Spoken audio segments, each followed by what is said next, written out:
السلام علیکم ورحمۃ اللہ وبرکاتہ۔ تمام تعریفیں اللہ تعالیٰ کے لیے ہیں جو ازل سے صفات جلال و جمال اور کمال سے متصف ہے، اور فضل و احسان اور جود و سخا جس کا خاص وصف ہے۔ اس کے بڑے خوبصورت نام اور کامل ترین صفات ہیں، اور اس کے افعال نہایت عادلانہ اور حکیمانہ ہے۔ اور میں گواہی دیتا ہوں کہ اللہ تعالیٰ کے سوا کوئی معبود برحق نہیں، وہ تنہا ہے، اس کی الوہیت، ربوبیت اور اسماء و صفات میں اس کا کوئی شریک و ساجی نہیں۔ اور میں گواہی دیتا ہوں کہ ہمارے نبی محمد صلی اللہ علیہ وسلم اس کے بندے اور رسول ہیں۔ رب کی تعظیم و کبریائی بیان کرنے والوں اور اپنے خالق کی پرستش کرنے والوں میں سب سے افضل اور برگزیدہ ہیں۔ درود و سلام نازل ہو ان پر، ان کے آل و عیال پر اور ان کے اصحاب پر۔ حمد و ثنا کے بعد اللہ سے ڈرو اور اس کی اطاعت کرو، ارشاد باری تعالیٰ ہے، اور اللہ سے ڈرتے رہو، بے شک اللہ سخت سزا دینے والا ہے۔ اور اللہ سے ڈرتے رہو، بے شک اللہ جلد حساب لینے والا ہے۔ نیز ارشاد باری ہے، اور اللہ سے ڈرتے رہو، بے شک اللہ سینوں میں چھپی باتوں کو جانتا ہے۔ نیز ارشاد باری تعالیٰ ہے، اللہ سے ڈرتے رہو، بے شک اللہ تمہارے اعمال کی پوری خبر رکھتا ہے۔ اور جو شخص اللہ سے ڈرے گا اس کے لیے بھرپور بدلہ اور اجر عظیم کا وعدہ ہے۔ ارشاد باری تعالیٰ ہے، اللہ تعالیٰ کا وعدہ ہے ان لوگوں سے جو ایمان لائیں گے اور عمل صالح کریں گے کہ وہ انہیں معاف کر دے گا اور اجر عظیم عطا فرمائے گا۔ سب سے اعلیٰ مقاصد، نفع بخش اور اعلیٰ و اشرف علوم میں سے اللہ تعالیٰ کے اسماء حسنہ کا علم ہے، جو اسماء نہایت خوبصورت معانی، کامل ترین، جلیل القدر، عظیم الشان، رفیع القدر اوصاف اور خوبیوں پر دلالت کرتے ہیں۔ اور سب سے عظیم ترین چیز جس سے قلب منور ہوتا ہے اور دل کو فرحت و خوشی حاصل ہوتی ہے، وہ طاقچہ نبوت احادیث نبویہ سے مستفاد اللہ تعالیٰ کے اسماء حسنہ اور عالی صفات کی معرفت ہے۔ جو شخص ان اسماء کو برضا و رغبت قبول کرتا ہے، ان کے سامنے سر تسلیم خم کرتا ہے، اس کا دل ان پر مطمئن ہو جاتا ہے، اور اللہ کے اسماء حسنہ سے وہ قلبی قرار و سکون محسوس کرتا ہے، اور ان کے ذریعے اس کی معرفت الہی میں بڑھوتری ہوتی ہے، اور ان کے مطابق وہ رب کی عبادت بجا لاتا ہے تو اس کا اللہ عز و جل پر ایمان بڑھ جاتا ہے، اور اس کا دل تعظیم الہی سے معمور ہو جاتا ہے، اور خالق کائنات سے اس کی محبت اور وارفتگی میں مضبوطی پیدا ہوتی ہے۔ اللہ کے اچھے ناموں اور اس کی عظیم صفتوں کے اقرار میں ہی بندے کی سعادت و کامیابی پنہا ہے، بلکہ دلوں کو جس چیز کی سب سے زیادہ ضرورت ہے وہ یہ ہے کہ وہ اپنے خالق اور پیدا کرنے والے کی معرفت حاصل کرے، اس سے محبت کرے، اس کا ذکر کرتا رہے، اس سے خوشی و مسرت محسوس کرے اور اس کی قربت و تقرب حاصل کرے۔ اور یہ چیز قرآن کریم اور سنت مطہرہ میں وارد اللہ کے نام اور اس کے اوصاف کی معرفت و جانکاری کے بغیر حاصل نہیں ہو سکتی۔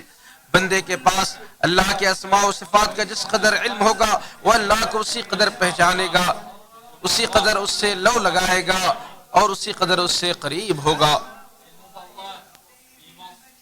اللہ رب العالمین کے ناموں میں سے کچھ یہ ہیں: عظیم، سب سے بڑا، مجید، بزرگی والا، متکبر، عظمت و کبریائی والا، متعال، بلند و بالا، حی، وہ خود بھی زندہ ہے اور سب اسی کی بدولت زندہ و باحیات ہیں، قیوم، وہ خود قائم بالذات ہے اور سب اسی کی بدولت قائم ہے، ذوالجلال والاکرام، جلال و عزت والا، الہ، معبود، قاہر، سب پر غالب، قادر، اپنی مخلوق پر قدرت رکھنے والا، العلی الاعلیٰ، سب سے بلند جو اپنے عرش پر مستوی ہے، احد، اکیلا، صمد، بے نیاز۔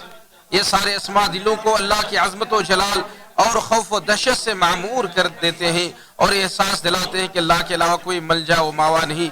پھر بندہ اپنی حاجت و دعا میں اسی کی طرف متوجہ ہوتا ہے۔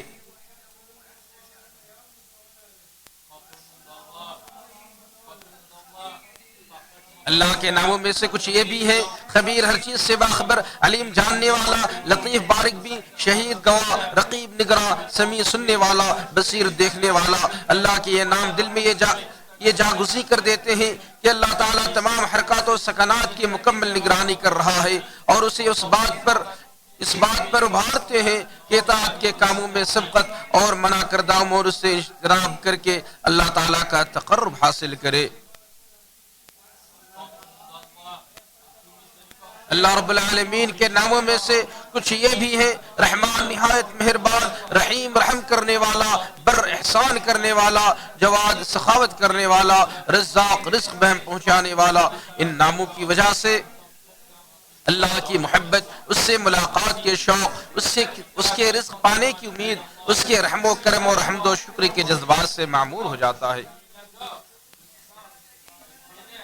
الغرض انسان اللہ کے اسماء و صفات کی جتنی زیادہ معرفت حاصل کرتا ہے، اتنا زیادہ اس کے ایمان، اس کی عبادت و بندگی، ہیبت و جلال، خشوع و خضوع اور رغبت و چاہت میں اضافہ ہوتا ہے۔ ارشاد باری تعالی ہے: اور سب سے اچھے نام اللہ ہی کے ہیں، سو اسے ان کے ساتھ پکارو۔ نیز ارشاد باری تعالی ہے: اللہ وہ ہے جس کے سوا کوئی معبود نہیں، سب سے اچھے نام اسی کے ہیں۔ اور نبی صلی اللہ علیہ وسلم نے ارشاد فرمایا: بے شک اللہ کے 99 نام ہے، جو انہیں یاد کرے گا اور ان کے مطابق عمل کرے گا جنت میں داخل ہوگا۔ احسنھا کا معنی ہے اس نے الفاظ کو یاد کیا، ان کے معانی اور دلالت کو سمجھا، ان کے تقاضوں اور احکام کے مطابق عمل کیا۔ الشكر له على توفيقه وامتنانه، وأشهد أن لا إله إلا الله وحده لا شريك له تعظيما لشأنه، وأشهد أن نبينا محمدا عبده ورسوله صلى الله عليه وعلى آله وأصحابه وسلم تسليما مزيدا۔ أيها المسلمون، دخول الشيطان على العبد من الغفلة والشهوة والغضب، وصدأ القلب بالغفلة والذنب، وجلاؤه بالاستغفار والذكر. ومن علامة صحة القلب أنه لا يزال يحدو بصاحبه حتى ينيب إلى الله ويخبت إليه ويتعلق به. ومن غفل عن نفسه تصرمت أوقاته واشتدت عليه حسراته، فاستدركوا ما فات بما بقي، ومن أصلح ما بقي غفر له ما مضى. والرشيد من وقف مع نفسه وقفة حساب وعتاب، يصحح مسيرتها ويتدارك زلتها ويتصفح في ليله ما صدر من أفعال نهاره. قال ابن حبان رحمه الله: أفضل ذوي العقول منزلة أدومهم لنفسه محاسبة.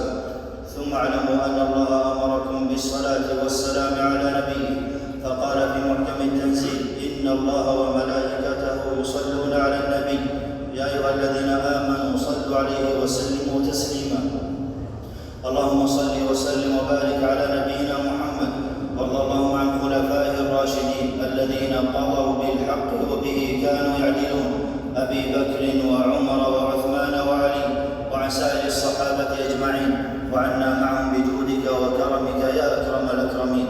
اللهم أعز الإسلام والمسلمين، وأذل الشرك والمشركين، ودمر أعداء الدين، واجعل اللهم هذا البلد آمنا مطمئنا رخاء وسائر بلاد المسلمين. اللهم أصلح أحوال المسلمين في كل مكان، وارفع ما حل بهم من المآسي والشرور، واجعل ديارهم أمن وأمان يا رب العالمين. اللهم وفق إمامنا وولي عهده لما تحب وترضى، وخذ بناصيتهما للبر والتقوى، وانفع اللهم بهما الإسلام والمسلمين، ووفق جميع ولاة أمور المسلمين للعمل بكتابك وتحكيم شرك يا ذا الجلال والإكرام. ربنا آتنا في الدنيا حسنة وفي الآخرة حسنة وقنا عذاب النار. عباد الله، إن الله يأمر بالعدل والإحسان وإيتاء ذي القربى، وينهى عن الفحشاء والمنكر